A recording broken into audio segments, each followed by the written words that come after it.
Hello friends, James Corbett here, CorbettReport.com, and before we get into today's eye-opener report, I want to direct your attention to the front page of BoilingFrogsPost.com, where you will find that the second quarterly fundraising drive is now underway with the goal of raising $12,000 to help support Boiling Frogs Post operations, which not only includes the eye-opener report, but of course everything else spilling out across the website, from the nightly news and editorial roundup to all of the podcasts, Peter B. Collins' podcast, Guillermo Jimenez, Andrew Gavin Marshall's podcast, a new video series that's going to be launching very shortly starring Charlie McGrath of Wide Awake News. I'm looking forward to that.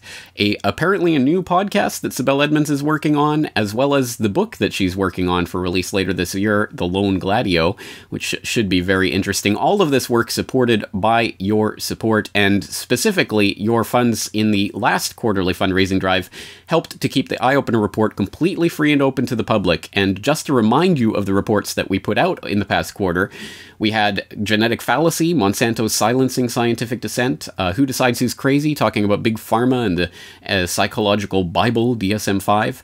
First Look, looking at that wacky pairing of fearless crusading whistleblower Glenn Greenwald and his billionaire eBay-owning funder, Pierre Omidyar. Nullify NSA Gaining Ground, a biting example of that witty Corpettian satire. Sibel Edmonds on the CIA and Erdogan. Mind Control in American Politics, a very popular episode there. Anti-War Goes AWOL, Divide and Conquer in Action. Against Fascism, the Separation of Business and State, all of which culminated in the Solutions episode. Unite and Conquer, How to Defeat the Oligarchs. We did Smart Tyranny, another Solutions episode on how to resist the smart grid. 100 Years of War Lies Debunked, a tour de force, if I do say so myself, which I do. How to Steal an Airplane, launching from the MH370 mystery into an exploration of 9/11. Confronting Cognitive Dissonance, another popular episode talking about the psychology of conspiracy theories. Turkey's False Flag Plan, detailing the plan to attack itself in order to blame Syria. Libya War, What They Don't Want You to Know. A Brief History of SSRI Shootings. A conversation with Roger Ver about Bitcoin.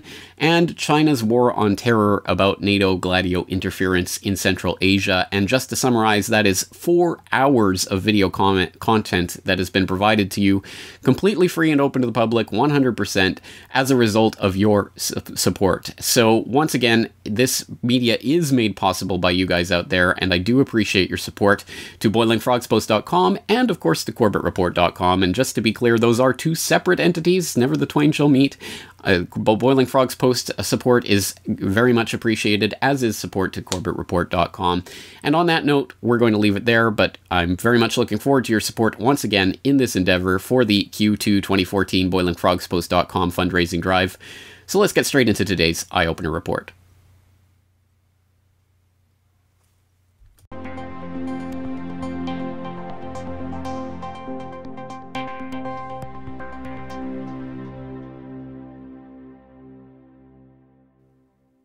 Early 20th century writer Franz Kafka was known for creating unsettling stories of characters set upon by unseen forces, caught in the labyrinth of modern-day bureaucracy. A lawyer by training, this sense of angst is perhaps best exemplified in his famous novel, The Trial, in which a man is charged with an unnamed transgression by an unknown accuser in an unofficial parallel court system that begins to take over his entire life. This is the essence of the Kafkaesque. Although often read as an existential critique of modern life, as the unlucky few who are put through the courts can often attest, the Kafkaesque is alive and well in the common law courts of the supposedly civilized Western world. One of the clearest examples of this phenomenon can be found in the courts of Canada, the UK, and similar jurisdictions over the tort of defamation. As Professor Denis Rancourt of U of O Watch explains, defamation laws are an historical relic of the age of nobility, and reflect an exact inversion of the core tenet of Western jurisprudence, that a defendant is innocent until proven guilty. It is a set of laws that dates back to times when nobles would chase people who criticized them. And it was part of the criminal code in the UK at the time. You will have heard historically of the Star Chamber, and that is where these cases were brought. And so a nobleman could say, well, I was defamed, this person published libelous materials about me, and they could be sent to horrible well, to jail basically, and so on, and find large amounts of money just in a very very direct way. That's the origin of defamation law under the common law regime, and it has survived. Most of its features, its undemocratic features and its unjust features have survived to this day. So, for example, it is the only cause of action, it's the only tort in law that presumes malice on the part of the person you're complaining against. It presumes malice of defamation. It presumes falsity of what the person said. And it presumes that there has been damage of the reputation. There is no need to prove damage, falsity, or malice. They're all presumed. So you are guilty until you prove yourself through some defense. And the defenses that are allowed are very constrained and very limited and defined in law through the common law. So there's only very specific defenses. If you don't fit into one of those defenses, and if you cannot argue that you're entitled to that defense, you're done. You're guilty. It's the only tort that's like that. It needs to be abolished for that reason alone. As Rancourt goes on to point out, defamation laws retain their historical roots by remaining almost exclusively the tool of the rich and powerful to squelch criticism by the poor and powerless. Overall, the courts are a major instrument of power in society. They are tied to the system of enforcement, the police.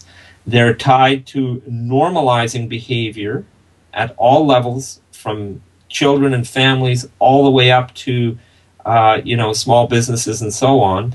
And they enforce and deal with banking regulations, the corporate world, and so on.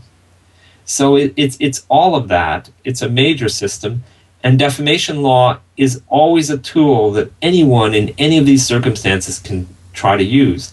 Of course, if you're a single mother and you've been defamed and as a result you can't get a job, defamation law is not going to help you in any way.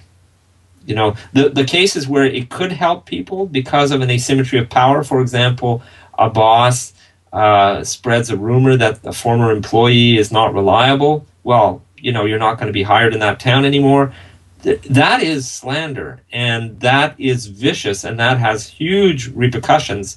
But try to find a case where a former employee has succeeded in using defamation law for his protection in that way. You're not going to find one, and if you are, it'll be the exception that proves the rule. Sadly, specific examples of exactly how this law is used to silence political discussion of all stripes are by no means difficult to find. A recent example in the Canadian political context is particularly egregious. In 2001, Connie and Mark Fournier founded freedominion.ca as a forum for Canadians to discuss political issues. In January of this year, the forum was shuttered after 13 years of operation when Richard Warman, a human rights lawyer, was awarded $127,000 in damages and legal expenses for comments that were posted to the website by anonymous forum users.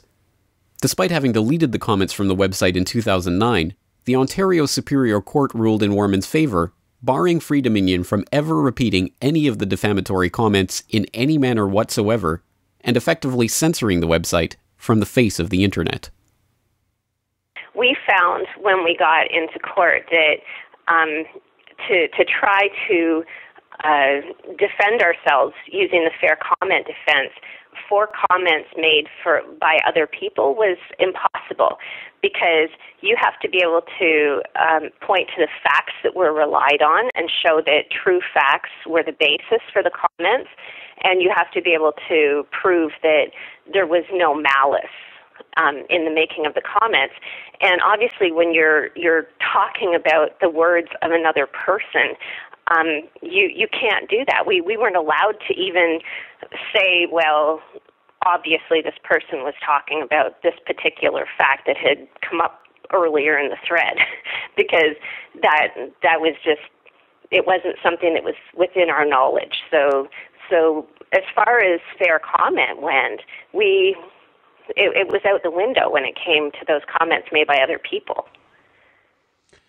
Again, that's head-scratching and appalling for so many reasons. I mean, to think that in essence, this goes back to, I think, something we were talking with Denis Rancourt about, is that you are, in effect, really guilty until you can prove your innocence. And in this case, it's impossible because you have no access to the thought process of the person who posted these comments on your website.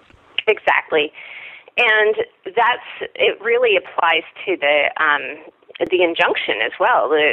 And the reason that we had to shut the website down is because if somebody anonymously came in now and wrote something similar to what had been written in one of these comments about Richard Warman, we would be held responsible. And so even if we saw it 5 minutes later and deleted it, but he had a screenshot of it, he could still go to the court and ask them to file contempt of court charges against us. The chilling effect of this ruling in particular, and similar rulings in general, is palpable in the Canadian blogosphere. Even the Ottawa Citizen, the only major Canadian media entity to report on the case, chose to close the comment section on the article. In an environment when anyone, anywhere, can leave any comment on a blog that, even if removed within minutes, can still be used to successfully prosecute the webmaster, the hosting provider, the service provider, or anyone else even remotely related to the publication of that comment for defamation, no possibility of free speech or public political debate can exist. There are efforts to reform the system as it exists in a number of jurisdictions. In Ontario in particular, there is Bill 83, an act to amend the existing slander legislation, ostensibly to foster free expression and discourage the use of litigation in stifling criticism.